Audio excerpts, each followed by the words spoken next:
తిరిగి కనిపించిన జంతువులందరికీ చెప్పి ఈ తోడేలకు ఆహారంగా తీసుకొచ్చే ప్రయత్నం చేస్తోంది. కొన్ని వింటున్నాయి, కొన్ని తెలివైన జంతువులు వినట్ల. పాపం ఈ గుంటనొక్క మాటల్లో పడి ఒక బుజ్జి కుందేలు ఒకరోజు దొరికిపోయింది. తోడేల దగ్గరికి వచ్చింది. ఏం చెప్పారు వాళ్ళిద్దరూ ఈ బుజ్జి కుందేలకి? నిన్ను అసలు ఉద్ధరించేస్తాము, అసలు నువ్వు మాతో ఉంటే, మా మాట వింటే అసలు నీకు రాజభోగాలు కట్టబెట్టేస్తాము, అసలు నువ్వే నీదే అడవంతా అని చెప్తోంది.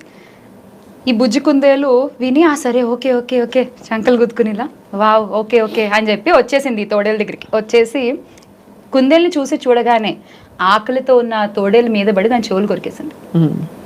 కుందేలుకి ఏం అర్థం కాలేదు. ఒక్క నిమిషం, ఏమవుతుంది అసలు, నాకు చెప్పింది ఏంటి, ఇక్కడ నాకు జరిగింది, నా చెవులు వస్తారేంటి అని చెప్పి అది పారిపోతుంటే గుంట నాకు కాపి, నీకు మేము ఒక పెద్ద కిరీటం పెట్టాలనుకుంటున్నాము, ఆ కిరీటం ఇలా నీ మీద కూర్చోవాలంటే చెవులు అడ్డంగా ఉన్నాయి, అందుకని ముందు దాన్ని కోసేస్తాం అని